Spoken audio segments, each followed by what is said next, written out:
Hello, I'm Anita and Thomas. Welcome to the session on Socratic Method.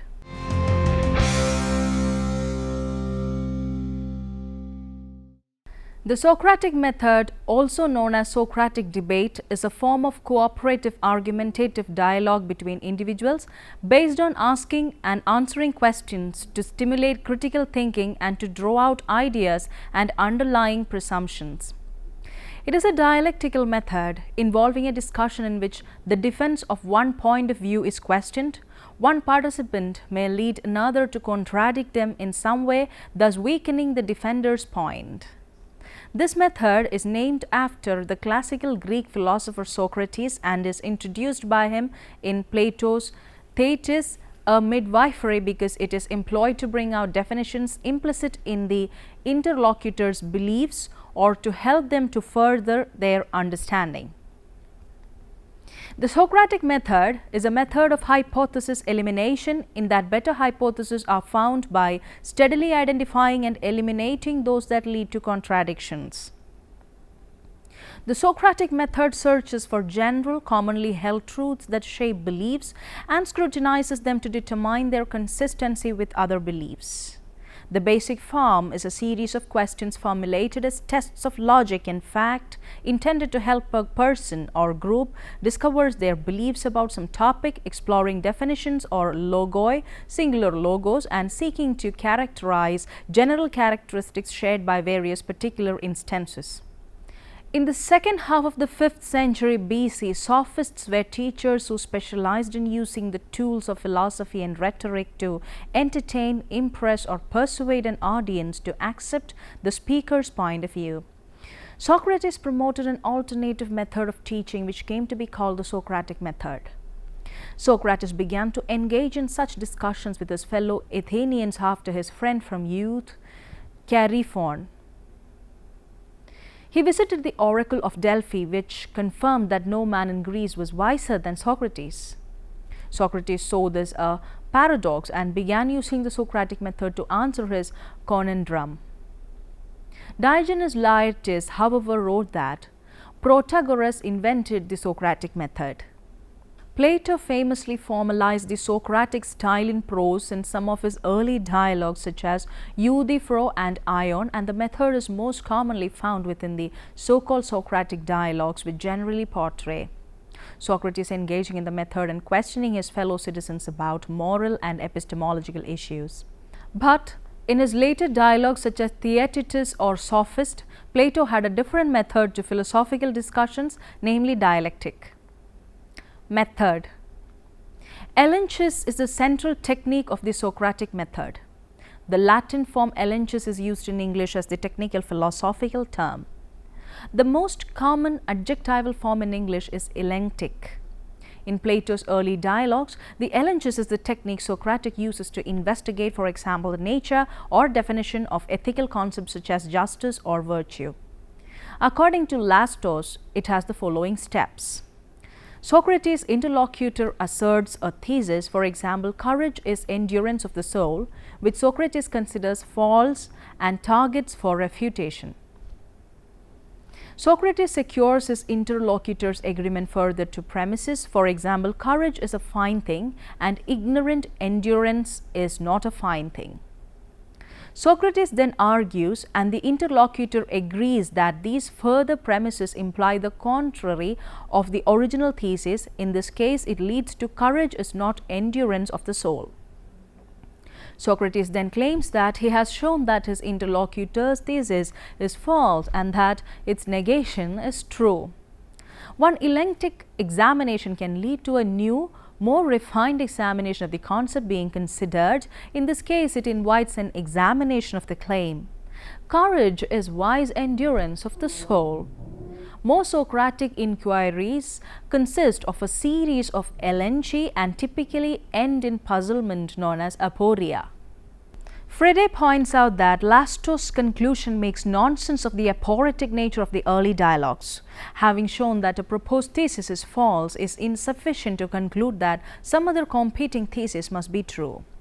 Rather, the interlocutors have reached aporia, an improved state of still not working what to say about the subject under discussion. The exact nature of the elenchus is subject to a great deal of debate, in particular concerning whether it is a positive method leading to knowledge or a negative method used solely to refute false claims to knowledge. W.K.C. Guthrie, in The Greek Philosophers, sees it as an error to regard the Socratic method as a means by which one seeks the answer to a problem or knowledge. Guthrie claims that the Socratic method actually aims to demonstrate one's ignorance. Socrates, unlike the sophists, did believe that knowledge was possible, but believed that the first step to knowledge was recognition of one's ignorance. Guthrie writes, Socrates was accustomed to say that he did not himself know anything, and that the only way in which he was wiser than other men was that he was conscious of his own ignorance while they were not. The essence of the Socratic method is to convince the interlocutor that whereas he thought he knew something, in fact he does not.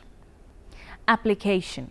Socrates generally applied this method of examination to concepts that seemed to lack any concrete definition. Example, the key moral concepts at the time, the virtues of piety, wisdom, temperance, courage, and justice.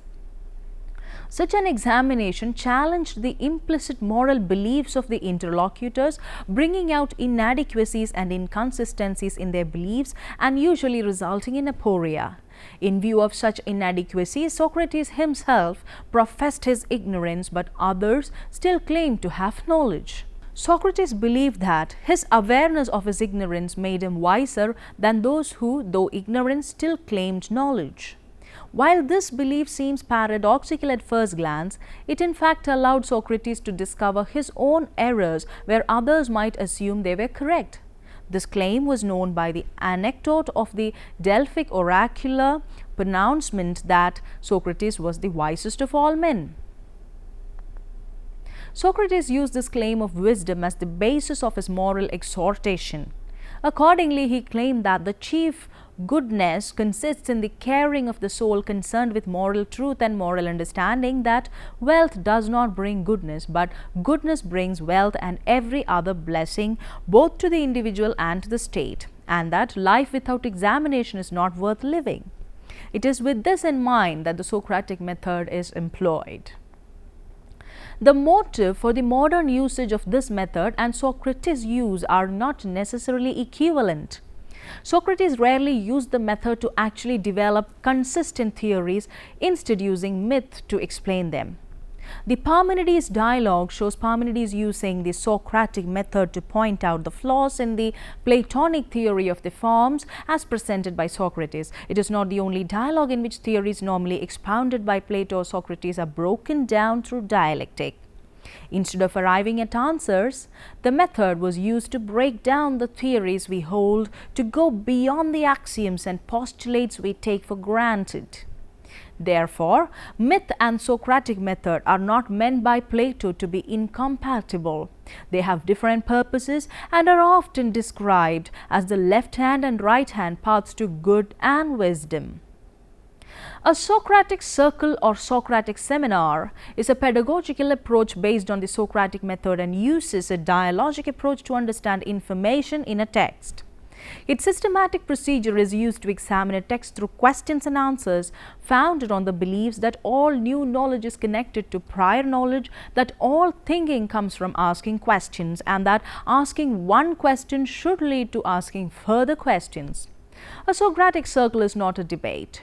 The goal of this activity is to have participants work together to construct meaning and arrive at an answer, not for one student or one group to win the argument.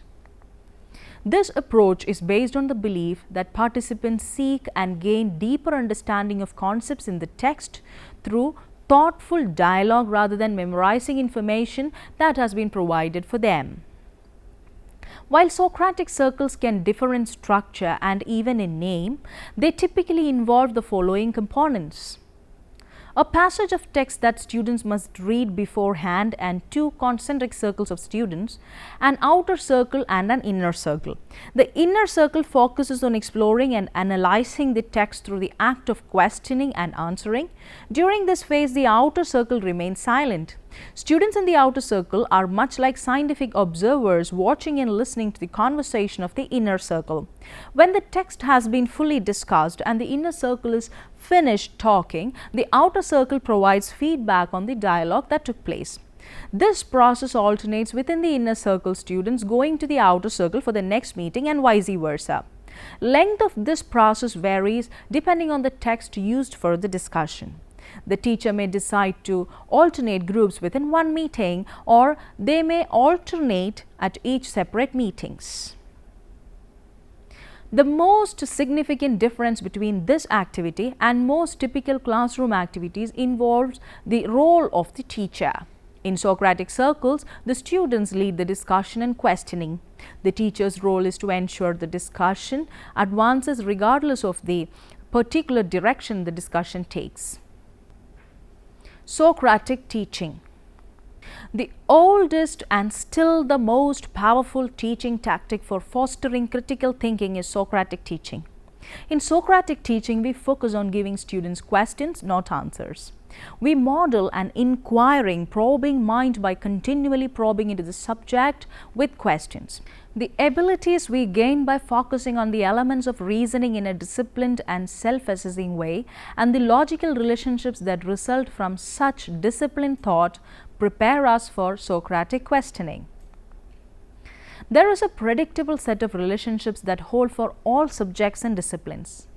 This is given in the general logic of reasoning, since every subject has been developed by those who had shared goals and objectives which define the subject focus, shared questions and problems whose solution they pursued, shared information and data which they used as an empirical basis, shared modes of interpreting or judging that information, shared specialized concepts and ideas which they used to help them organize their data, shared key assumptions that gave them a basis from which to collectively begin, a shared point of view which enabled them to pursue common goals from a common framework.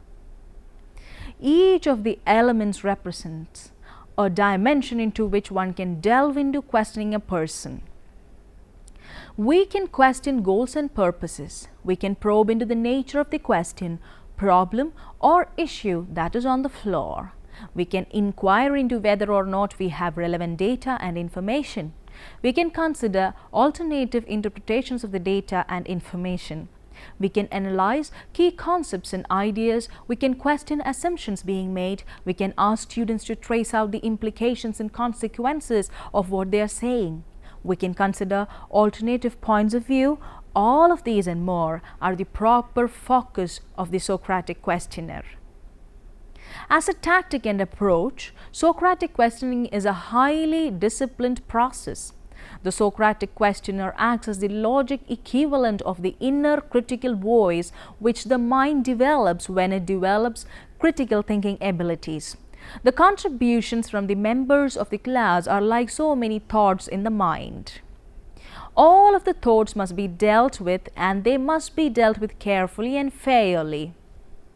By following up all answers with further questions and by selecting questions which advance the discussion, the Socratic questioner forces the class to think in a disciplined, intellectually responsible manner, while yet continually aiding the students by posing facilitating questions. A Socratic questioner should as follows: keep the discussion focused, keep the discussion intellectually responsible, stimulate the discussion with probing questions, periodically summarize what has and what has not been dealt with and or resolved. Draw as many students as possible into discussion. Lectures have their place in the world of education. We have all been in classes where the teacher did most of the talking. Sometimes this is a helpful way of taking in the information. Even watching video lessons is a little like listening to a lecture. The conversation is a one-way street where you're listening and learning, and until you take the quiz, you do not necessarily get a chance to chime in with your own thoughts and knowledge. The Socratic method is a different style of education than a lecture. This approach involves a conversation in which a student is asked to question their assumptions. It is a forum for open-ended inquiry, one in which both student and a teacher can use probing questions to develop a deeper understanding of the topic. Although it's unknown who first used this approach in history, the method is named for Socrates, an ancient Greek philosopher who was known for these types of conversations. Think of the Socratic method as mainly back and forth between a teacher like Socrates and a student.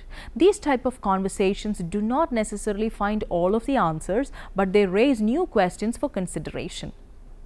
The Socratic method has sometimes been portrayed in movies or by particular teachers as an intimidating experience where a teacher tries to put down the student's knowledge.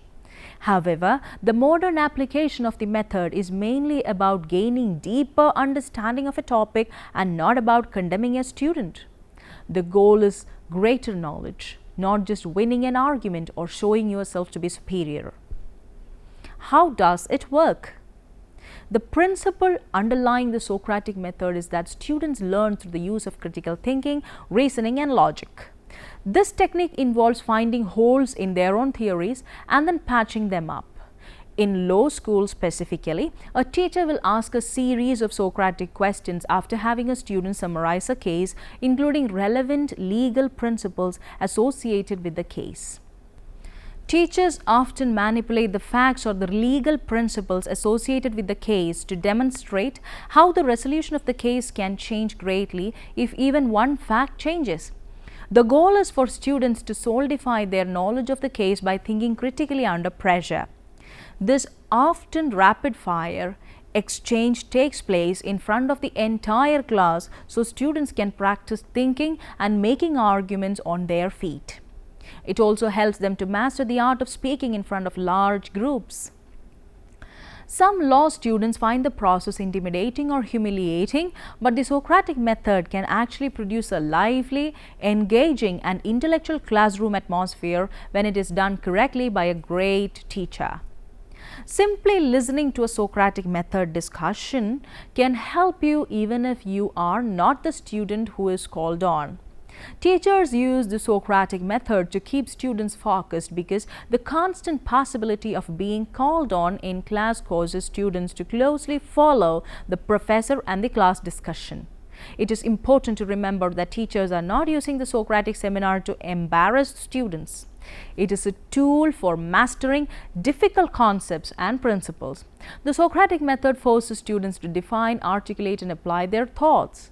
If the teacher gave all the answers and broke down the case himself, would you really be challenged? When teachers use Socratic questioning in teaching, their purpose may be to probe the student thinking to determine the extent of student knowledge on a given topic, issue, or subject, to model Socratic questioning for students, or to help students analyze a concept or line of reasoning. It is suggested that students should learn the discipline of Socratic questioning so that they begin to use it in reasoning through complex issues, in understanding and assessing the thinking of others, and in following out the implications of what they and others think. In fact, Socrates himself thought that questioning was the only defensible form of teaching. In teaching, teachers can use Socratic questioning for at least two purposes. First one, to deeply probe student thinking, to help students begin to distinguish what they know or understand from what they do not know or understand, and to help them develop intellectual humility in the process. Secondly, to foster students' abilities to ask Socratic questions to help students acquire the powerful tools of Socratic dialogue so that they can use these tools in everyday life and in questioning themselves and others. To this end, teachers can model the questioning strategies they want students to emulate and employ. Moreover, teachers need to directly teach students how to construct and ask deep questions.